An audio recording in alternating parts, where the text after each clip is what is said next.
Welcome everyone. It's a great pleasure and great honor to have Balaji giving a talk today on weather, machine learning, computing. He's a leading expert of this field, and he's in the most renowned place of climate science, the GFDL.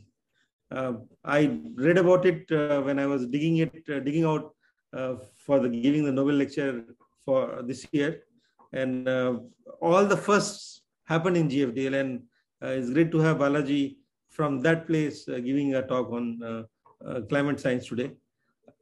So just to give a brief, Balaji is our own IIT Kanpur MSc alumnus, and so it's a great, for us, it's an honor to have Balaji. And he also was one of the member of the French team, I think Make Earth, well, I forgot, Balaji can tell us, there was a climate initiative for top 10 researchers of the world, and Balaji was one such member. He did his PhD, okay, I'm slightly going back and forth. So he did PhD from Ohio State, and then he was in Princeton.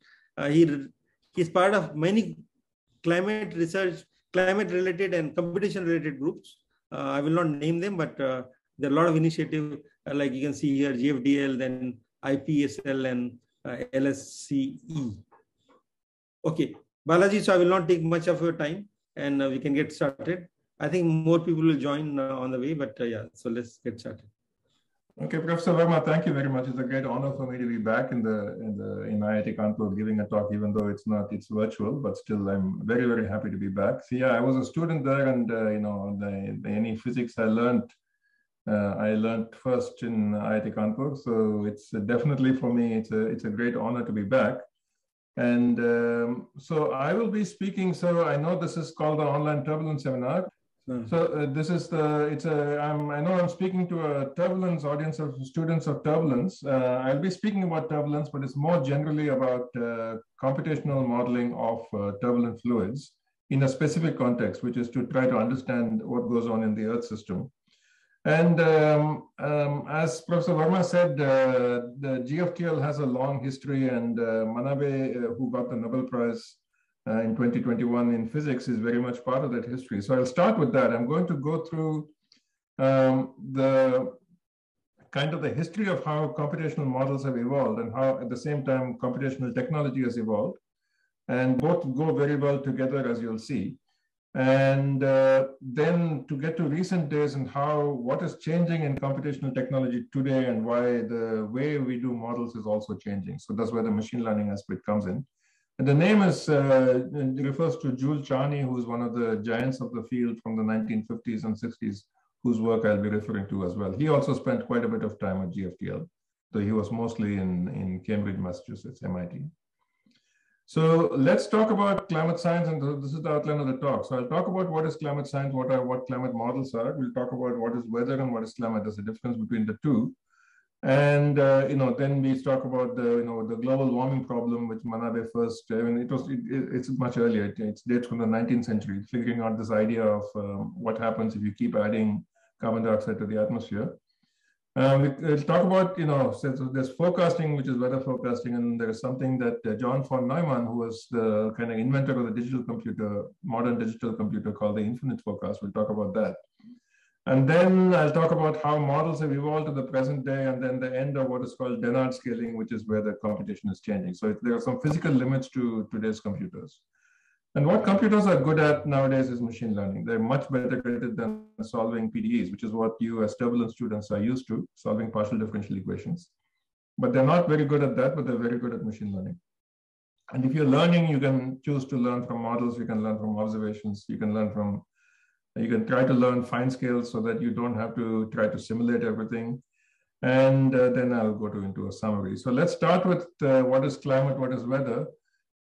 Climate is what you expect, weather is what you get, is what people say. So climate is the kind of, weather is the trajectory. Let's just say that you have a trajectory, a state of a fluid.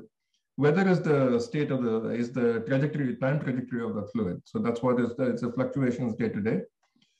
And if you take the trajectory and average it for a long time, you call that the climate. So the climate, if you like, is the attractor of the system. So the weather is the trajectory of the system, and the climate is the attractor of the system. So climate is what you expect, weather is what you get.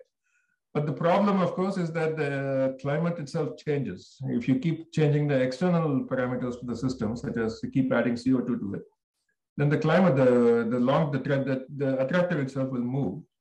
So then you see that, every decade, NOAA, which is the National Oceanic and Atmospheric Administration, parent organization of GFTL, they issue they take an average over 30 years, and then they say that over the last 30 years, this has been the pattern of precipitation, this has been the pattern of temperature. So these keep evolving every decade.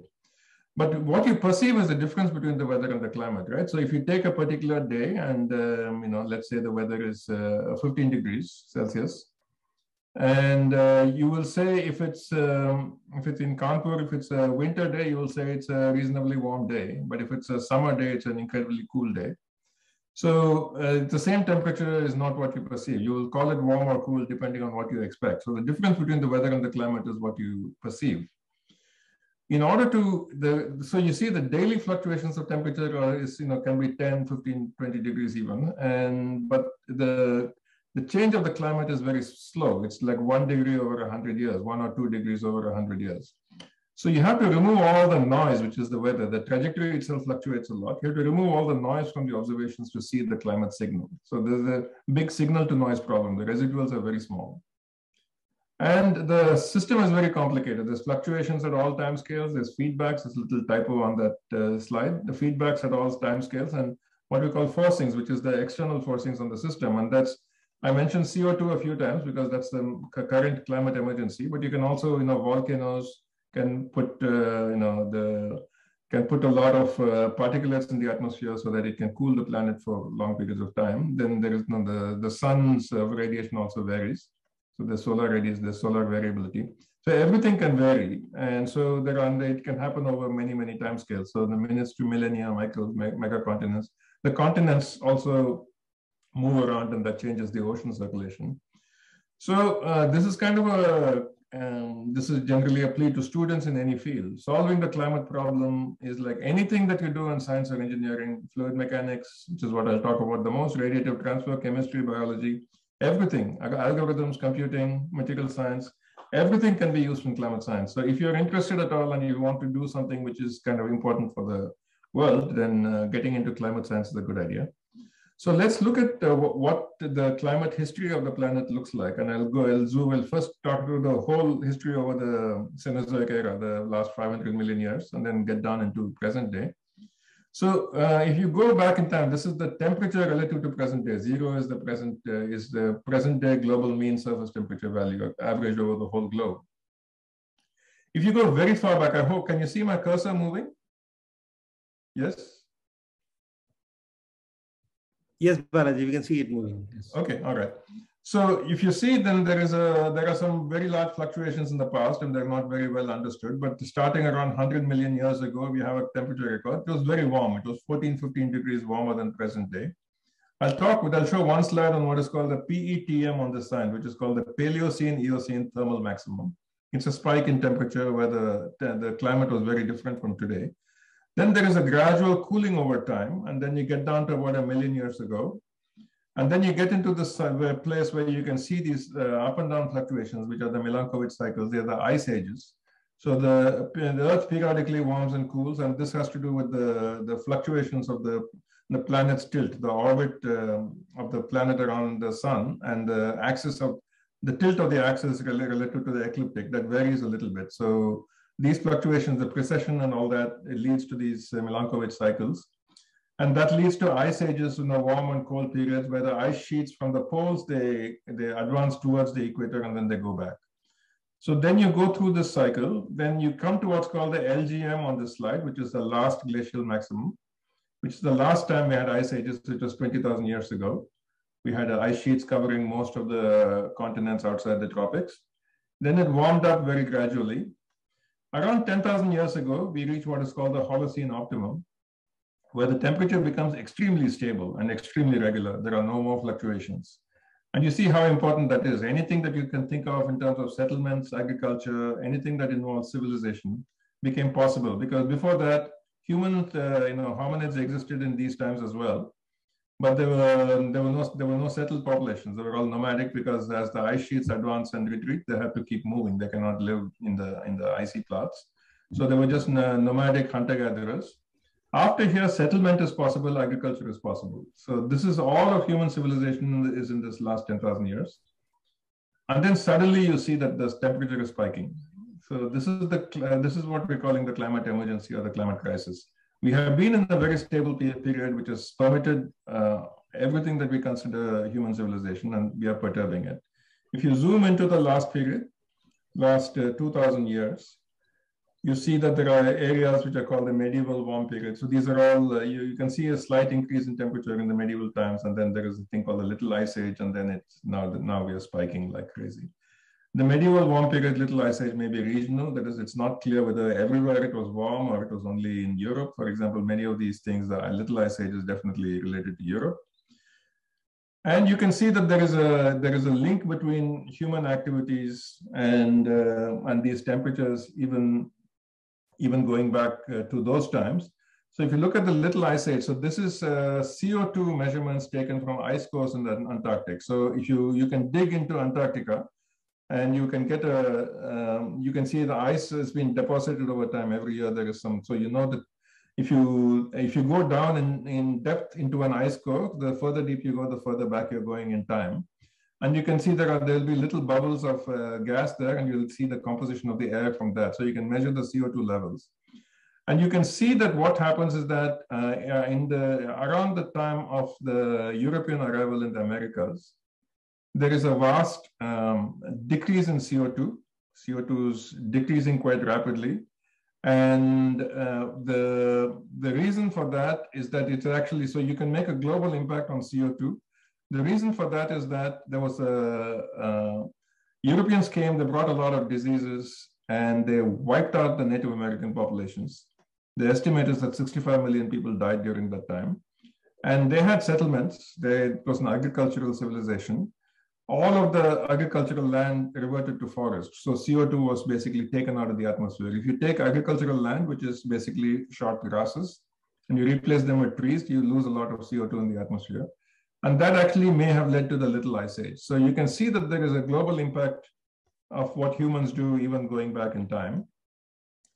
And the CO2, why is the CO2 important? So Eunice first talked about this in 1857. She just took two bell jars, one is filled with regular air and one is filled with CO2, and she's found that the temperature in the CO2, if you expose it to sunlight, the temperature in the CO2 jar is higher. So it's simply because CO2, it's a radiatively active gas, and it can scatter and it can absorb sunlight and go into a higher energy state and increase the temperature.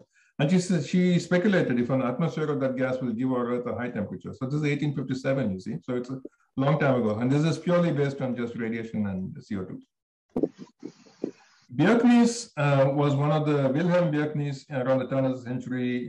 He is one of the giants of modern weather forecasting. He wrote down the equations. This is basically Navier-Stokes equations, which many of you will be familiar with, which is adapted to run on a sphere. And he called them the primitive equations, and he established them in 1904.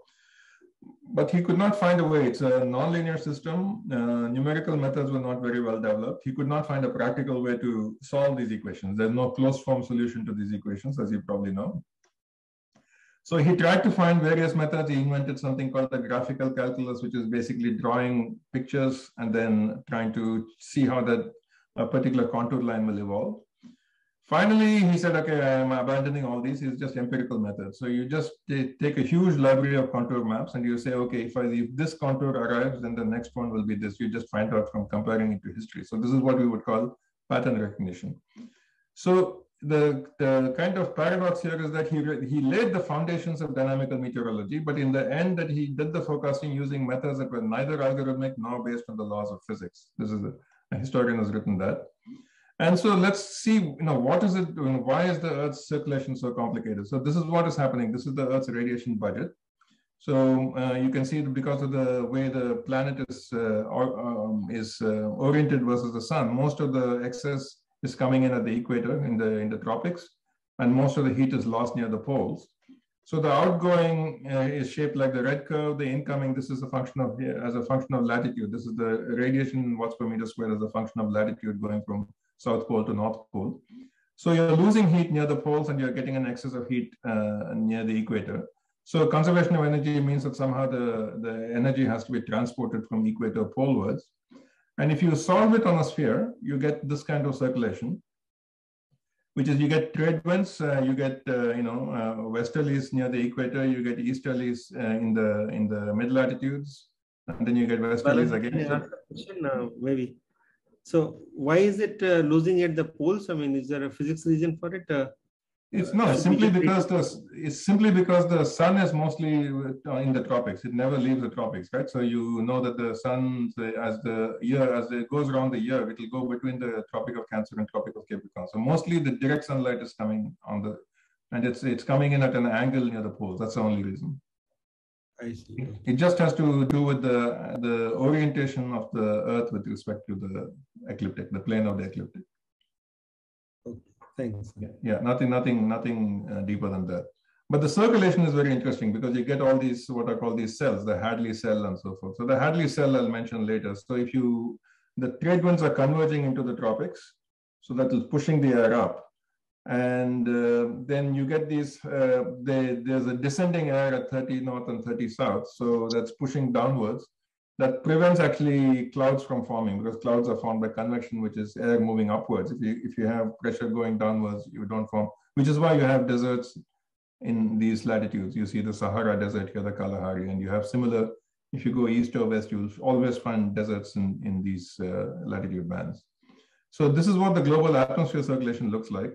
You do the same thing for the ocean. Now you have to deal with the continents as well. And then you get a circulation which scientists call, Wallace Broker called the conveyor belt. It conveys heat from the poles towards from the equator towards the poles. And then there is it loses the heat near the poles, and then the blue is flow at depth. So in the deep ocean, there is a return flow because, of course, mass has to be conserved. So if you solve Navier-Stokes with this orientation of planets, you will get a circulation roughly like this.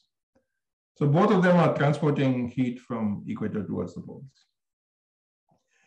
So how do you actually compute all this? And today, what I'm showing is done with models. So in 1922 or so, Richardson, he came up with this idea. So this is just a cartoon he drew. So he imagined that there would be a group of people who are sitting, all these circles around this globe. There are many people sitting, and they're actual calculators, they're computers. They're actually doing numerical calculations using pen and paper. And you will do the calculation for your part of the globe, and then if the flow is moving westward or eastward, you pass it to your neighbor. So he said that we can do it like this, and he actually tried to do it, and he could not do it because he did not know basic numerical methods like numerical stability. There is something called the CFL criterion to integrate hyperbolic equations in a stable way. He did not know all that, but he tried to do it and he failed. So the computation had failed. Then the revolution happened, which is John von Neumann at the Institute for Advanced Study, also here in Princeton. It's near the university. It's not part of the university. And so he formed a group called the Meteorology Group, the IAS Meteorology Group. And there is a person here on the left who's called Jules Charney, who did a lot of the development of the machine. So they developed the first digital computer. And they said, okay, if you cannot solve these equations, I mean, by the time they had discovered how to do the numerical solution, I said, okay, Bjerknes equations, you can take them. You cannot solve them on pen and paper because there is no closed form solution, but you can solve them using a computer. And you see in the old days, the computer was like an old phone thing. So it was not, von Neumann also invented what's called the programmable or the stored program computer. But in the initial days, there were these kinds of technicians who were actually connecting the wires from one place to another. So it says you move the data from here to there, then you actually this person has to connect the wire from here to there. That's how it was done in the old days. The ENIAC is one of the first computers it dates from 1949. So GFTL was formed in 1956. So we're coming to the history of GFTL here. And then 1956 is where the GFTL's history begins. And it is coming up all the way now to present. It's a little before present day, but this is the history of the computers at GFTL essentially. And computing power, as you see, has grown on a log scale by around a factor of 10 to the 10 since the early days. And you can see that all of the great discoveries, many of them, the first estimates of the effect of doubling CO2, which is from Manabe. It's done here around 1975, Manabe and Weatherall paper.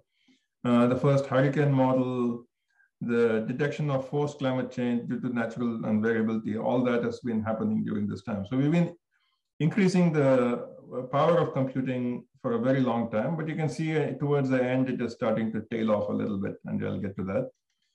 One Neumann said, okay, we use it for weather forecasting, actually do it to forecast the weather. But he also asked the climate problem. He said, what happens if you take the weather forecasting and you just keep running it forever? And he called that the infinite forecast. And that's what today we would call finding the attractors of the system. So that became the climate problem. So the two centers formed. So, I'm going to switch now to talk about, Manabe's results and so forth. So this is Manabe's first very important paper, 1967. It is just a 1D model. So in the vertical, if you just look at, how heating and cooling happens, now the Earth is warmed at the surface and it loses heat to space aloft. So there is radiation makes the temperature gradient stronger, vertical temperature gradient stronger. It heats at the surface and loses heat aloft. On the other hand, there is once you put the gradient in, you will start convection. If you're familiar with Rayleigh-Bénard convection, if you keep heating a fluid from below, it will start convecting. And the convecting is going to stabilize. It's going to try to reverse this temperature gradient. And eventually you will reach what is called radiative convective equilibrium, and it will have a certain vertical temperature profile, which looks like this. And what he did with this just a 1D model, vertical 1D model, he increased the amount of CO2, 150, 300, 600, and he found that the surface temperature is going up by several degrees. So it's the asymptotic state of, you just start up the model, you run it for a very long time, and then it reaches this thing called the radiative convective equilibrium. And he called it with a given distribution of relative humidity, and then you compute it, and then you get this warming. So he got the Nobel Prize for this discovery. Then he went on to, in 1969, developing the first coupled model with Kirk Bryan, who was the first numerical ocean model. It was recognized as a milestone in scientific computing. It had a very simplified idea of what a globe is. You remove the poles because the poles have if you just use latitude, longitude, the pole has a singularity where all the longitude lines approach each other. So the numerical equations become unstable. So they eliminated it. They made the land and sea, instead of putting in the real continents, they just put in a very idealized form of land and sea. And with that, they came to this 3D model now. The first one was just a 1D model. And the dots are some observations of temperature, mean temperature as a function of latitude.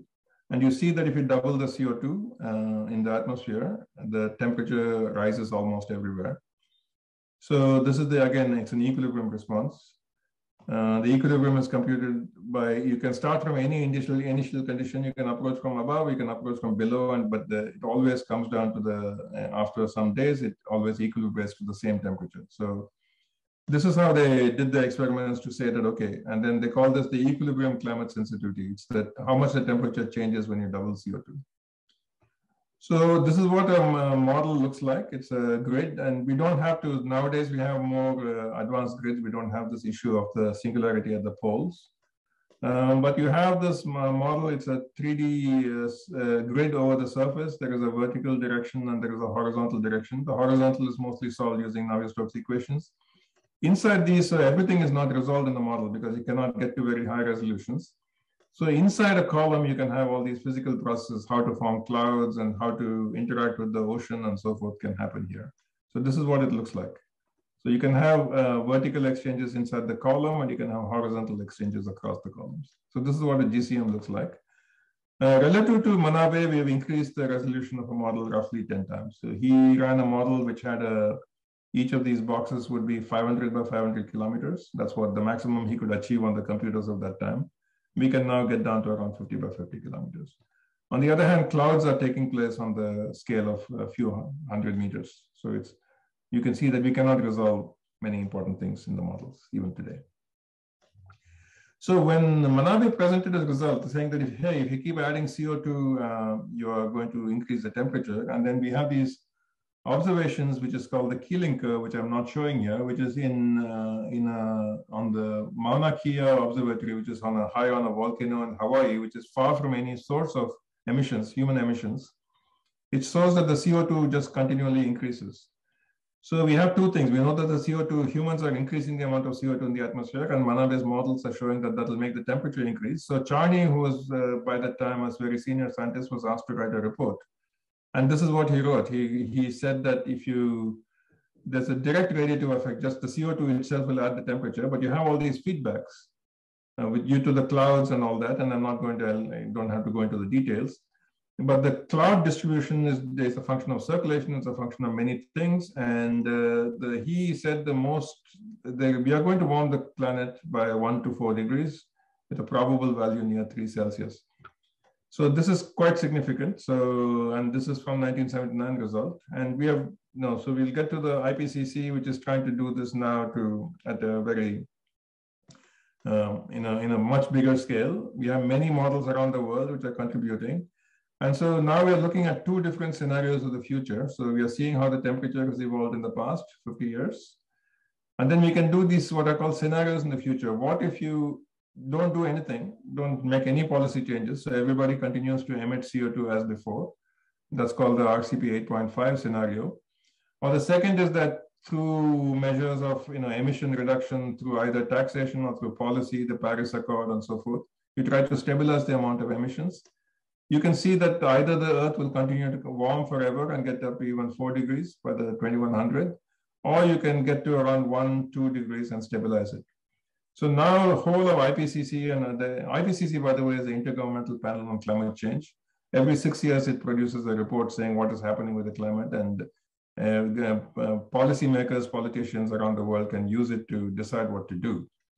So then you have all these meetings like the COP, which is COP. Every year there is a meeting called the COP meeting, which is where the nations of the world get together and try to decide what to do about this problem here. So all of these, until around 2010 or so, most of the models were from US and Europe, but now India, China, Brazil, Korea, South Africa, we all have models contributing to this report. And the models are both increasing in resolution with time. So this is the first assessment report, second, third, and then the 4th assessment report. So it's showing you roughly what you can. So this is a map of Europe. So you can see what Europe looks like on a 500-kilometer grid and on a 100-kilometer grid. Similarly, the amount of physics you put into those models is also increasing, the complexity of the model. So initially you have radiation, CO2, rain, that's it. Then you can add clouds, then you can add sulfates, which are aerosol particles, which can increase or decrease the amount of clouds that you can form. And they also will absorb a little bit of the CO2 to prevent some of the, radiation. They can prevent some of the radiation from reaching the surface. So sulfates are very complicated. They can warm or cool. So you have to really figure out what they're doing. It's quite difficult. And then you can include these aerosols. You can include the vegetation that responds to these. So the models are becoming both higher resolution and more complicated over time, more complex. And the other thing is that what you can use models for, if you look at the Earth, there is only one. So there is only one time series that you can actually observe. But you can see, you want to see what will happen if you don't emit CO2, what will change. So this is a very nice study on the Indian monsoon. Also from GFTL, Balaji et al. So it is looking at different forcing agents. So the observations are showing that the monsoon over the 20th century has been weakening. So this gray bar is showing the weakening of the Indian monsoon. This is the strength of the circulation measured over the Indo-Gangetic plain. So here are different ways of doing this. So you can, you cannot do this to the real Earth, but in the model, you can say, if I turn off the CO2 forcing, what will happen, right? So this WMMGG stands for well-mixed greenhouse gases. So that involves CO2. And then aero means aerosols. These are sulfates and other particles. Nat means natural. So only volcanoes, for example, which are not caused by humans. So I'm not going to go through all the curves, but basically what it says is that if you only include greenhouse gases, it will show that the strength of the monsoon circulation is increasing. But the observation is that it's decreasing. And the reason for that is that the aerosols contribute to the decrease of the strength of the monsoon. Yes, was there a question? No. Okay. So you need to, what I'm calling alternators, counterfactuals, right? You need to use you can use the models to look at, what may have happened in the past, what may happen in the future. All that is done using models. So the models are pretty important to these things. And the models are being run on these computers, which are based on a technology called CMOS. It has been the case since the 1960s or so. And that is based on, there is a result from 1974, which is really important for people who are looking at actual circuits. So these are CMOS circuits etched in silicon. And they're basically transistors connected by wires. So Dennard wrote a paper saying that, he looked at the technology by which transistors are made. And he says, supposing I decrease the size of a transistor by a factor kappa, the amount of voltage I need to send the current through it will decrease by kappa, the current will decrease by kappa, and then the power dissipation per circuit which is V times I, will decrease by kappa squared. But the power density, which is the same thing, VI per surface area, does not change. So this has led to dramatic improvements in computing since the 60s to present day, because you can keep shrinking the size of a transistor. The amount of power required going to remain constant. The distance to travel, because the transistor has become smaller, has become much smaller. So the delay time is going down by kappa. So the computers are becoming faster and faster each time you shrink the size of a transistor without increasing the size of power. But what has happened is that has reached a physical limit because the transistors have become very small. So the latest generation of transistors, the size is 5 nanometers. 5 nanometers is about 30 silicon atoms. This is really small. And what has happened is that this law starts to break down once the transistors get to size. So Dennard scaling is no longer true. So what has happened for the last 10 years or so is that just look at the green curve here. So this is again on a log curve, which is showing the increase in computing power. The frequency of a chip has remained constant. That means the speed of arithmetic operation remains the same. You can do more operations. You can keep adding transistors, but you cannot change the speed of doing a multiplication or an add operation. And so what happens is that, if you want to keep the wattage constant, then it's becoming a more difficult problem to continue. I showed a few slides ago that we keep increasing the resolution and the complexity of the model because we are counting on the computing power to kind of allow us to do this. It's no longer happening. And there are various reasons if we want to get into the algorithms. So all your turbulence codes, all the codes that we work with, anything Navier-Stokes, is based on what are called stencil operations, which means that every point, the calculation depends on its neighbors. It does not have a high, what is called operational intensity, which means that you have to move a lot of data in order to do one computation. These new chips, they become very good if you can do many operations with a few amounts of data. And things like DGM stands for matrix multiply. FMM stands for something called the fast multiple method. These methods have very high operational intensity, which means you do many operations per byte you move.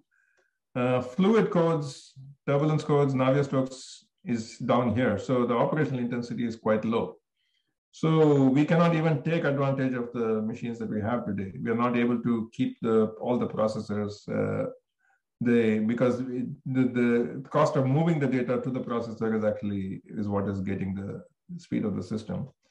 And if you look at all these new computers that are coming, I'm not going to go into these slides. So this is what there's a set of technologies being developed in the ES, and another set of technologies being developed in Europe and Japan. But all of them face this problem. Nothing is changing. And then the other problem is, of course, what can you actually do these simulations as you keep, supposing the speed is not changing of the computer, if you keep adding resolution, what happens? So this is a study which says, supposing, I said that the models of today are around 50 kilometer resolution, the global models. What if you wanted to bring it down to 1 kilometer so that, you can reduce the uncertainty because you're resolving some clouds and all that very well? The problem is that these models will run, SYPD stands for how many simulated years per actual day, like a physical day. You run a model on the computer for 1 day, how many years can you simulate? That number is around 0.06. But the thing is, in order to do our experiments, it showed that you have to measure climate change over centuries and all that. Normally, we run a set of experiments which take around 1,000 simulated years. If you want to look at, if you want to build a forecast model, you first do what is called hindcasting, which is you run the forecast model using the initial conditions from the past to verify whether your forecast model is any good.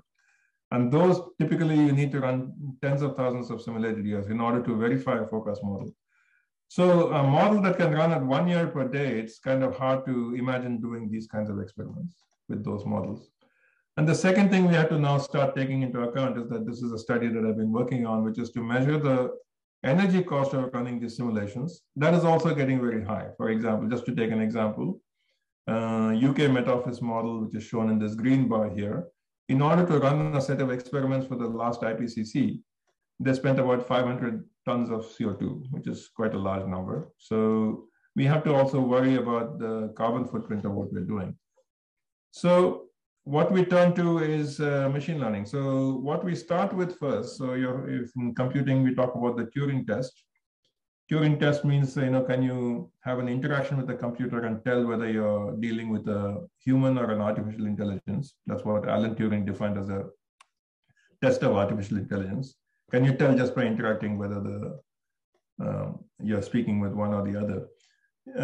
Tim Palmer, who's one of the famous climate scientists at Oxford, so he proposed what he called the climate Turing test. If I show you all these images, one of them is taken from a satellite image and the others are all models.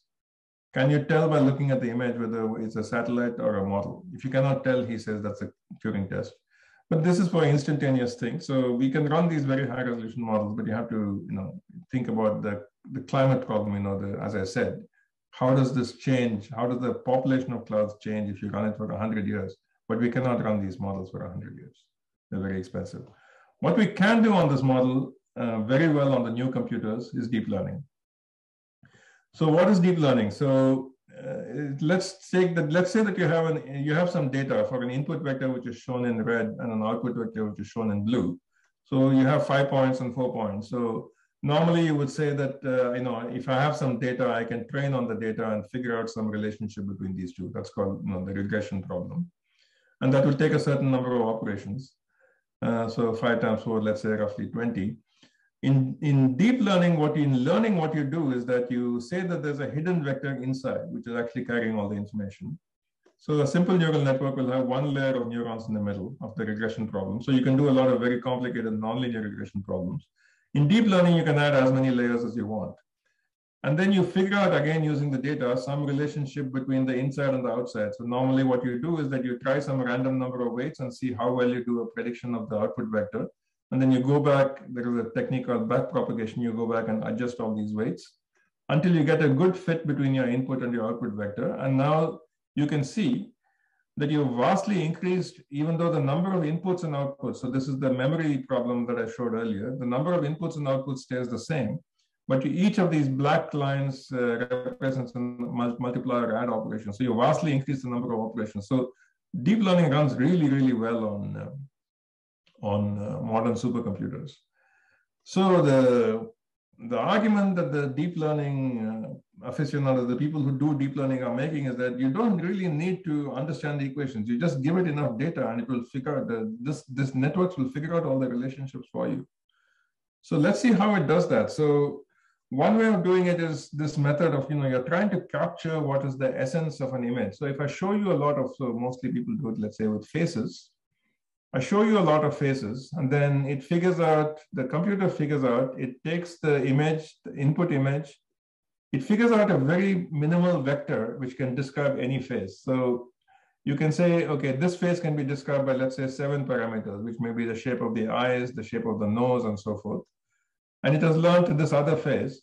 Once you've said that you can reduce the face to a set of features, then you can make any linear combination of these features to generate a new face. So you can generate a face which is halfway in between the two faces you learned from. You can make all these synthetic faces. And so this it's been doing very well. These kinds of methods have been doing extremely well, as you probably know. Facial recognition is amazing. You can do all this, with videos. You can make these faces do things. You can You can figure out the difference between a smiling face and a frowning face, and you can take a smiling face and make it into a frowning face. So all this is based on taking a complicated image with a lot of pixels, reducing it to what's called a feature vector, which is a small number of features that describes any possible face. And then after that, you can sample from that. You can make any, so you can imagine. So this is again showing, you can take two polygons and you can kind of interpolate between those two polygons. Or you can do it with images of rooms. You can add if you say, in this room, I want to add a table, the AI is able to add it for you. So this has been, the ML has been very powerful at doing these things. So what does that mean for climate? You basically take this very high resolution simulation I showed, but you cannot run this model very long, as I said, for computational reasons. And you know that, so you take a much coarser resolution model and you say, okay, from the fine resolution model, I'll coarse grain, I'll get over this large area, and inside that area, there are some clouds. If I have data for these clouds, I can learn from that and I can try to interpolate them back into the model. So there's a lot of studies like this. Starting with models that resolve clouds, can we learn how to do this model without resolving the clouds? And there are some issues with that. So first of all, you can train on a certain number of observations, let's say, but as I pointed out, we have different kinds of uncertainty in the model. Chaotic uncertainty is chaos. That means if we change the initial conditions slightly, we'll get a different answer. So we call that the internal variability. It's the fluctuations of the system. The scenario uncertainty is the big green plot. We don't know what human policy is going to be in response to the climate emergency. So we don't know whether we're going to do anything, we're not going to do anything. So all this uncertainty is we cannot model it. It's completely outside. We just have to look at all these things.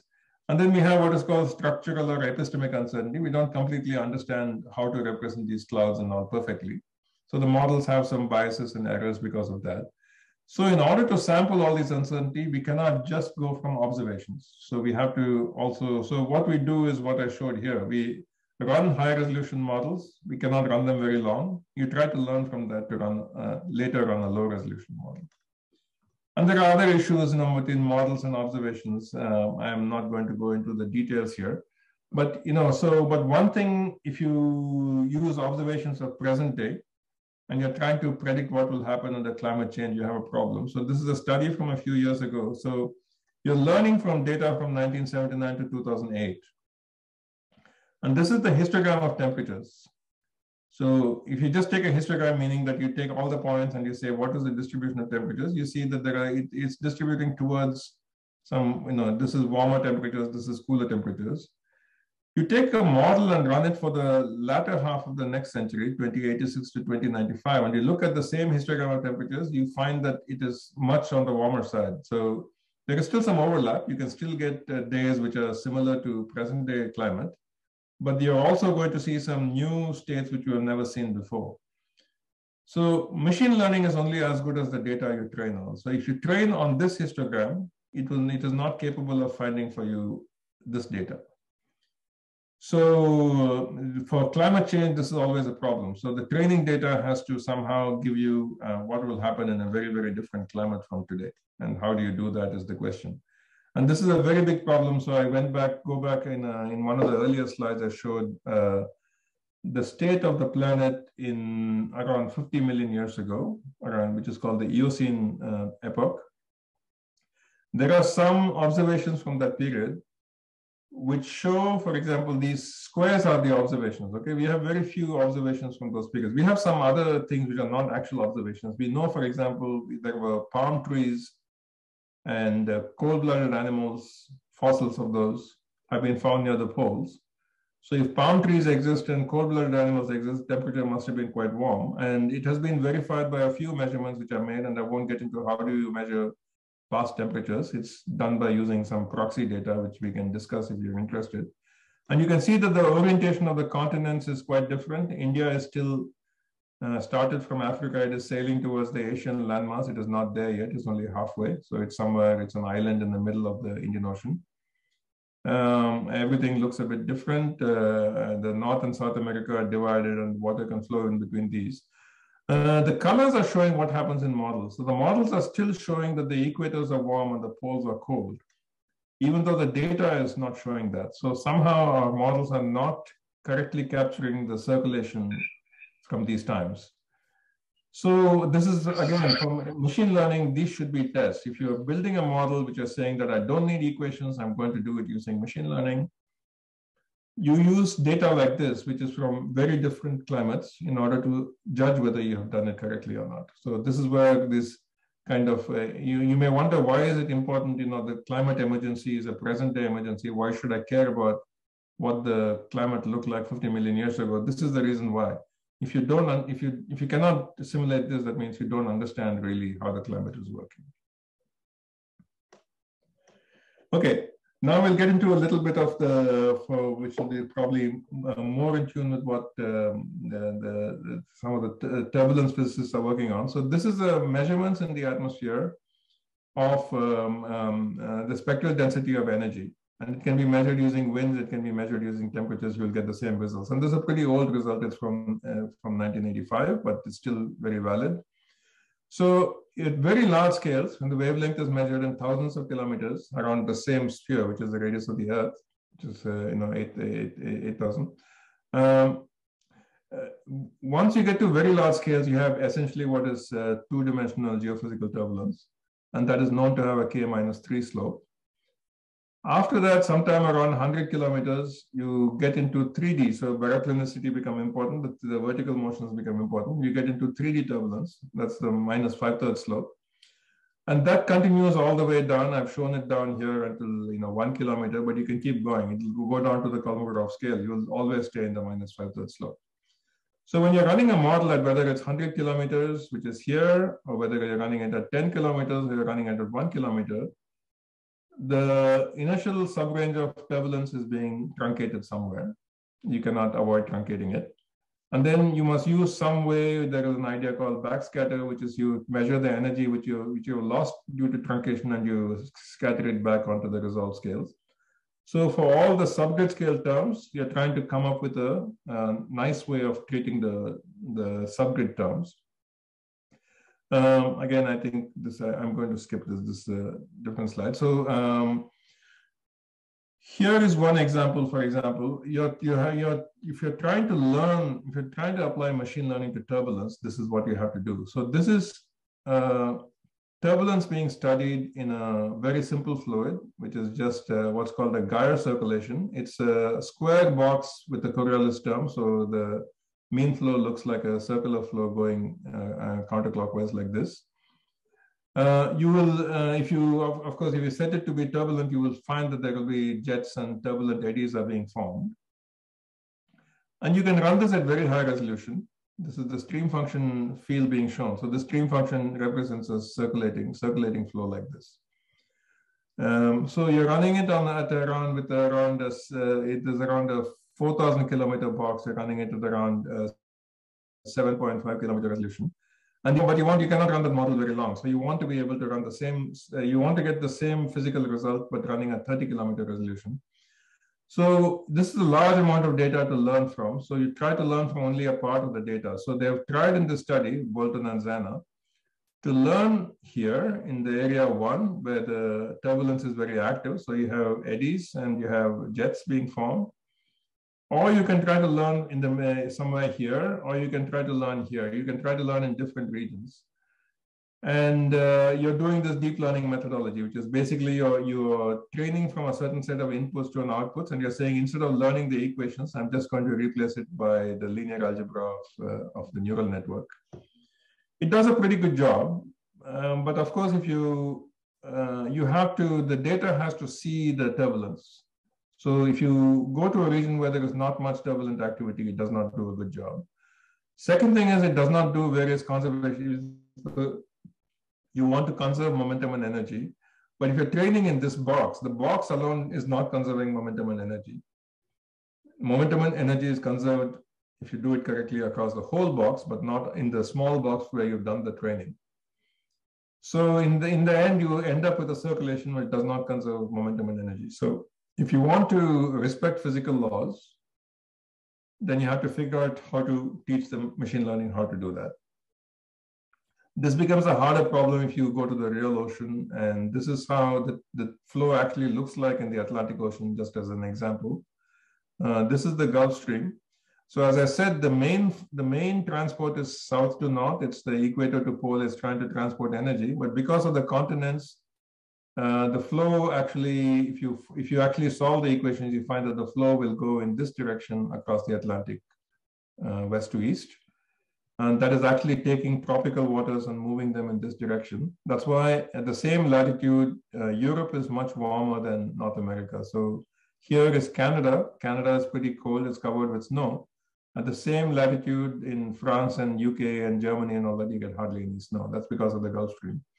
But if the Gulf Stream is moving west to east, how is the eddy transported south to north? It's because if you look very closely here, you will find that these turbulent eddies can actually transport across the mean flow.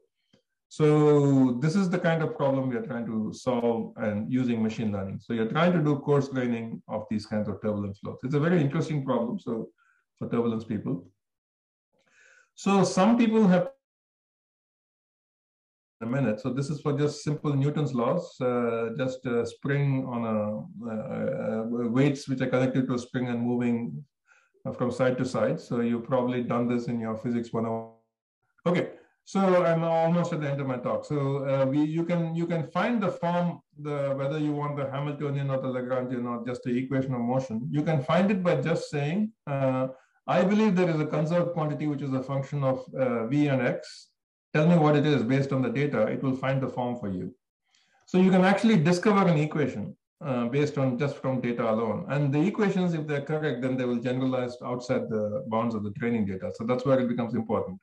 So there's a group here which has been doing a lot of work with Navier-Stokes equations, and I'll just give this as an example. Again, all these blue things, by the way, are links.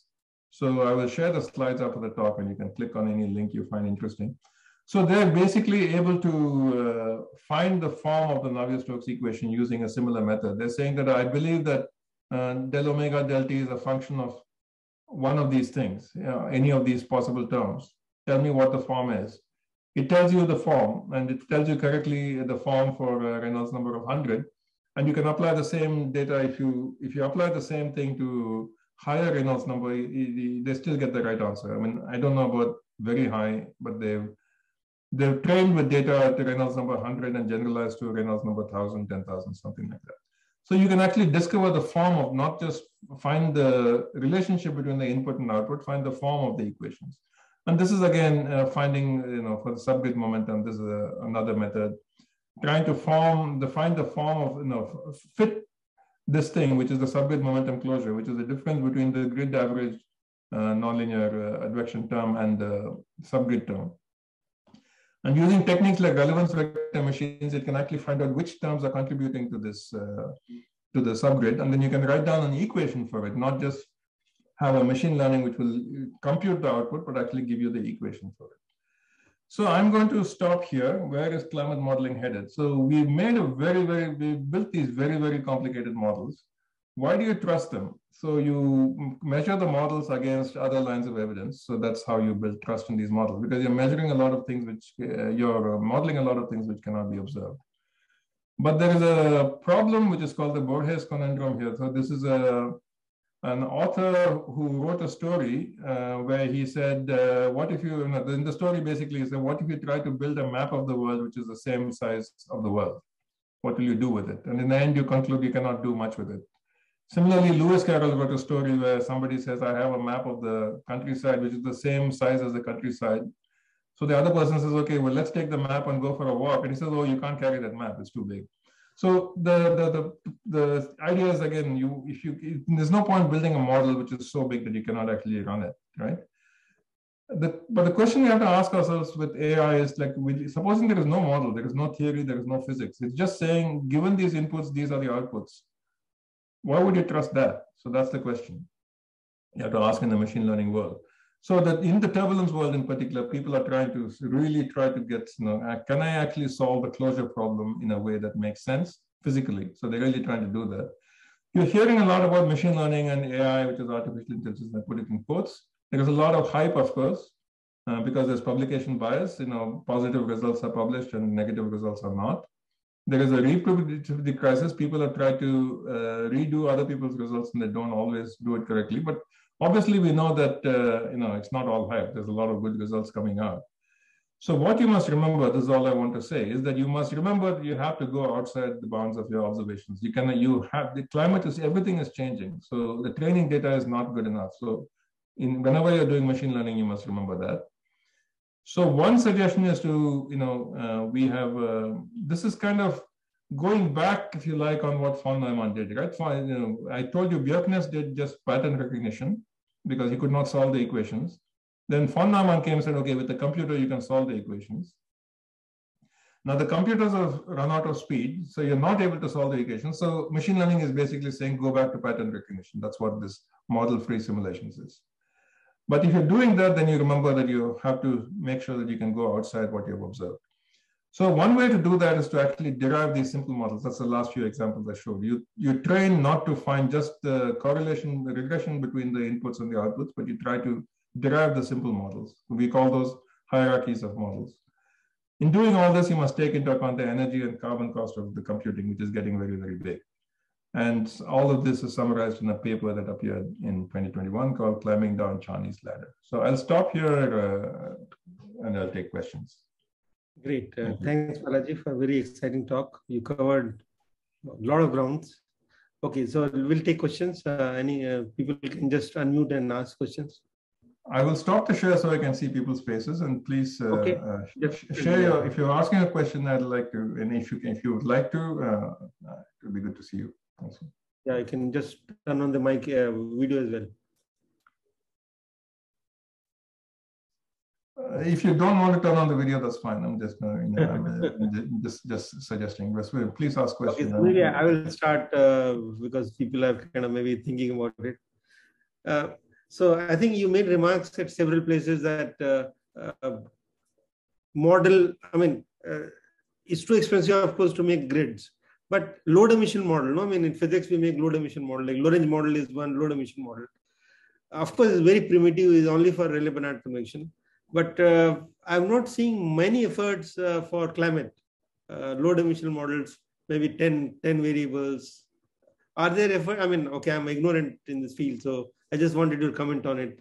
Yeah, there is. That's actually a very good question. So there is a whole field of what are called reduced complexity models, which are trying to reduce to low dimensions. And so I can point it. So you can look at the literature on either reduced complexity models or emulators. Okay. So they can be very, very simple models. So for example, in the IPCC,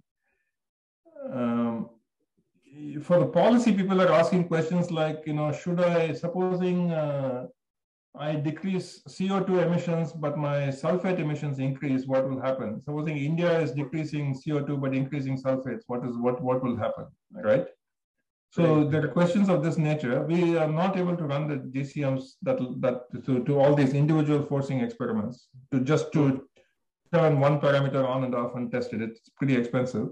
So the IPCC has used these kinds of low-dimensional models to do it. The difficulty is that the low-dimensional models right now are not based on physics. I see.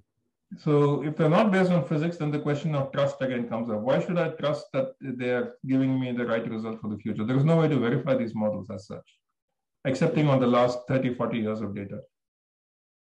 So that's the issue. But there is a whole literature on these reduced complexity models. The idea behind this Charney's ladder is that you must connect the reduced complexity models to the GCM, so that way you can say that it's a reduced complexity version of that model, which is physics based.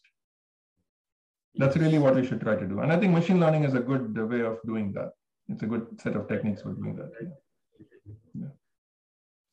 So I have one more question. After that, I think maybe people will come with more questions.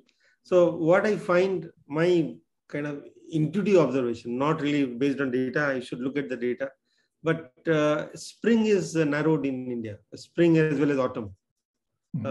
So we have winter, then suddenly temperature shoots up. Now we have 42.5 degrees in April 10. Okay, so wow. Okay.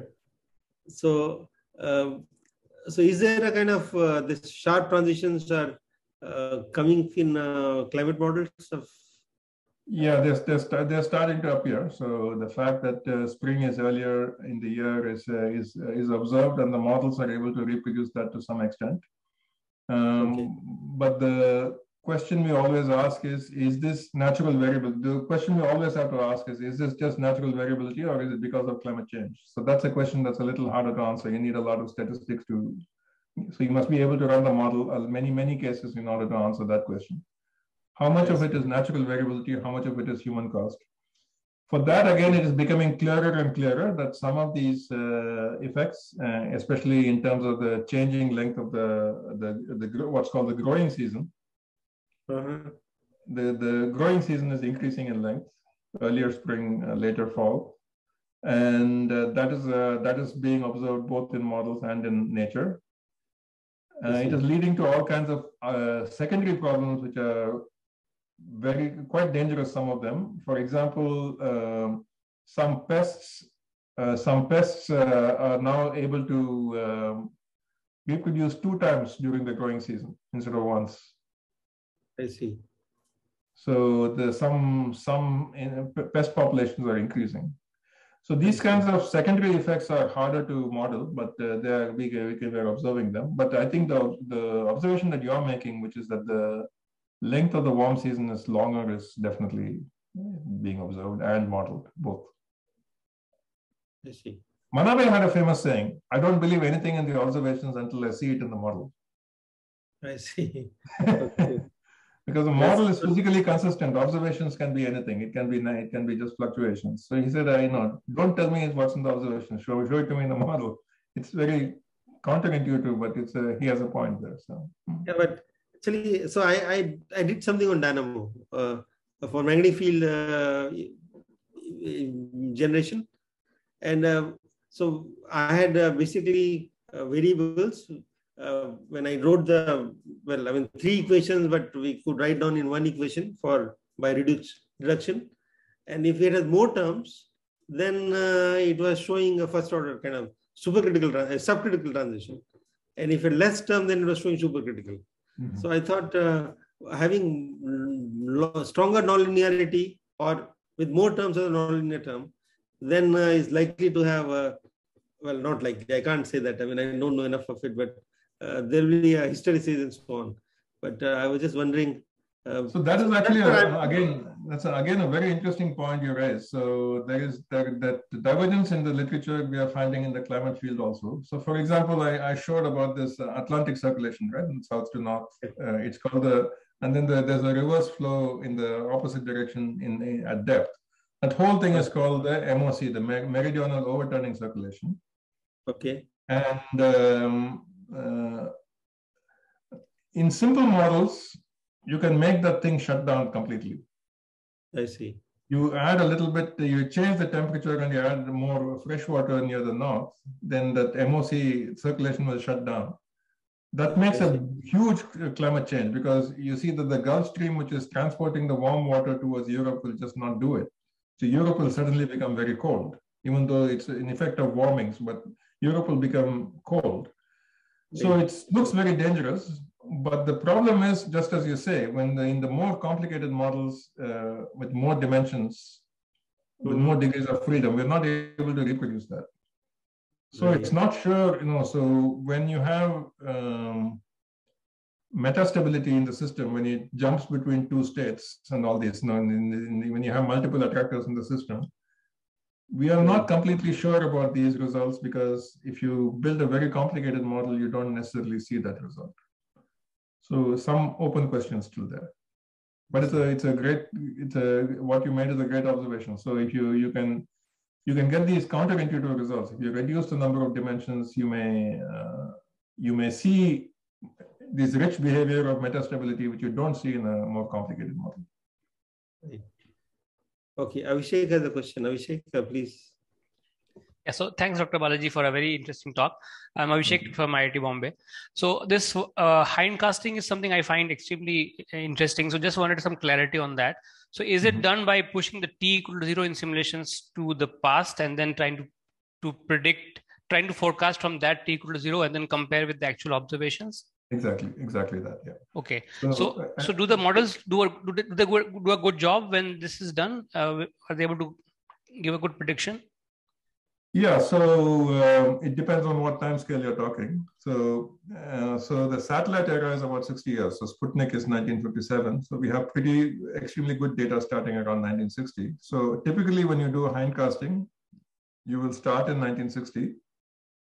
Okay. And you will start on 1960 January, 1960 July, 1961 January, 1961 July. And then the satellite era has pretty good observations for comparing. So the weather forecast models, which means weather, by weather I mean 0 to 10 days. Okay. They have improved quite well over the last 50 years. Right. If you go to longer time horizon, which is seasonal forecasting, monsoon forecasting, the skill has not improved dramatically, but it has improved somewhat. Okay. But you know, the IMD, for example, still is using a statistical model. It's not using a dynamical model for the field forecast. That's because the skill of the dynamical model is still not as good as the statistical model. Right. They do the comparisons and they're still around the same. So the monsoon modeling has not advanced as much as you would like. Oh, okay. But it is tested exactly the same way by using this hindcast methodology. Right. So this is linked to the second question I had. So now because the temperature change is very drastic. So in the last 10, 15, 20 years. So in this situation, the hindcasting and the method which IMD uses, that is probably not going to do a very good job to forecast because the things are changing at a very rapid rate. Exactly. Yeah. Once you get outside the bounds of the only thing we know, okay, this is a very big statement. I'm sorry to phrase it this way. The only thing we know is universal in space and time is the laws of physics. Right. Right. Data is very limited. So unless you have physics-based models, I think it is very hard to see if you can how you will extrapolate into the future. So I think you may find that the balance between the statistical model and the dynamical model will shift because the dynamical models probably will do a better job of generalizing to the future state. Right. So I hope they don't go too much into this AI ML hype. Of course, there's something interesting in that as well, but maybe some hybrid way or some intermediate way where something which is very difficult to tackle with the equations is tackled with the help of AI and ML, and maybe some large scale calculations are done with the help of physics-based models. I'm sure there are people who have already thought about it and they are working. So I'll be happy if you can send me some. Sure. So if you just do a search on physics guided ML, for example. Right. Okay. Yeah. You will find that physics guided ML, PGML, you will find that there's a lot of literature. Sure. But with any technology, so there may have seen this famous curve. There is a height. Then there is what is called the trough of disillusionment, where you say it's nonsense, it's never going to work. And then eventually it comes to some stable state in the middle, which is a hybrid of old methods and new methods. That's probably what will happen in the end. Right.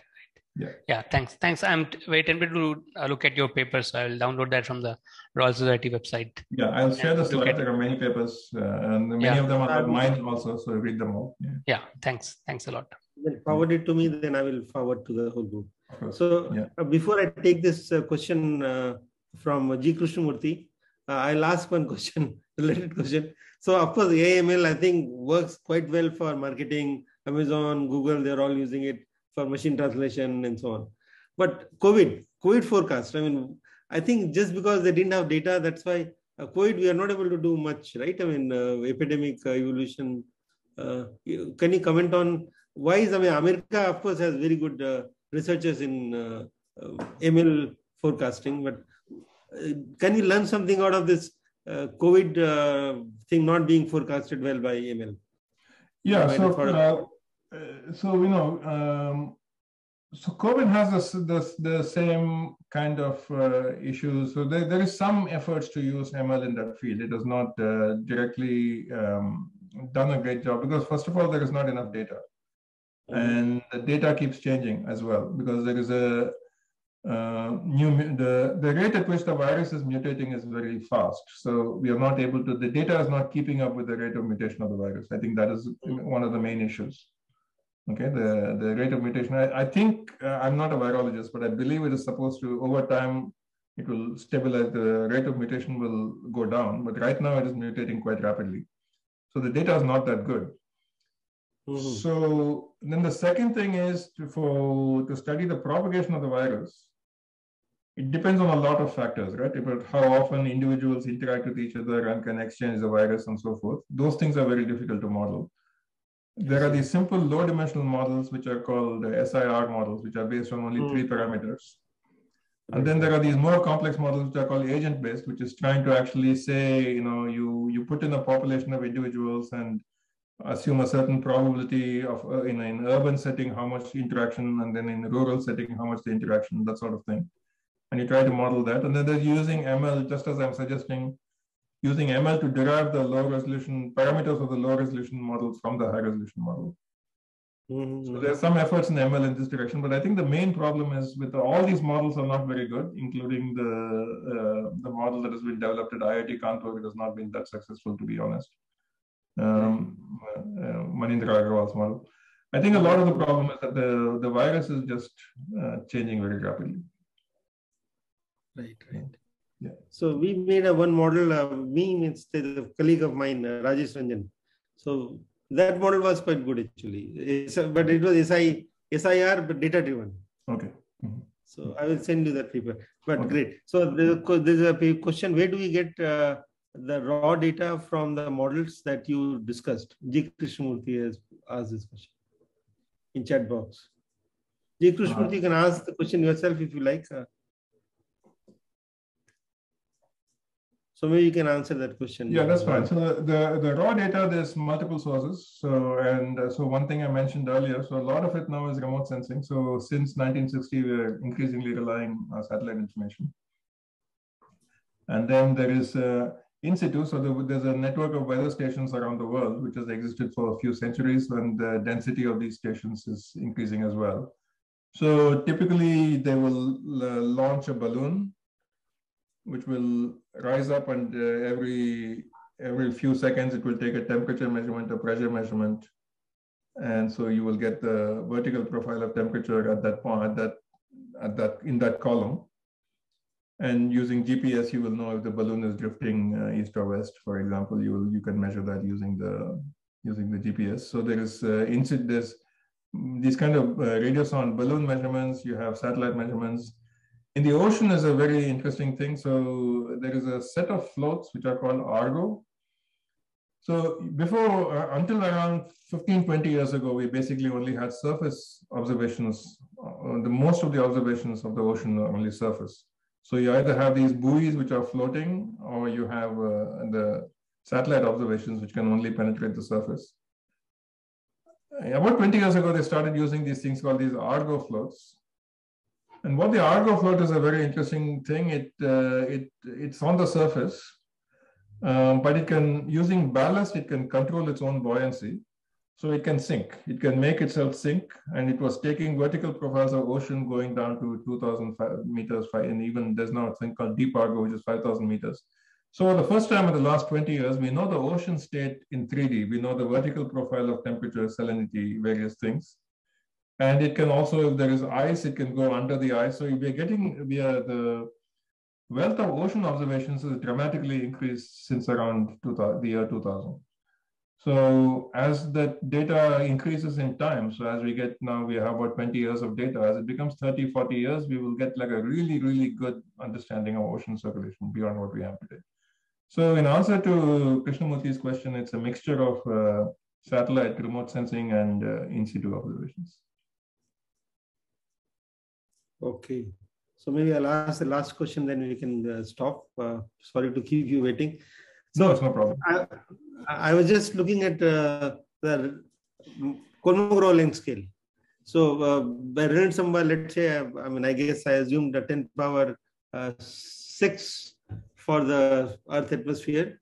So then we get Kolmogorov length around 1 kilometer or so. So I guess it's reasonably big, right? Kolmogorov length for the atmosphere. So that no, it's actually much smaller. I think it's actually measured in like centimeters. Oh, really? I see. Yeah. I think it's on the order of a centimeter. I see. I think the Reynolds number is higher. So I think it's measured on the order of a centimeter. So all the parameters are parameterized, or So how do you use viscosities? They're all parameterized or with everything?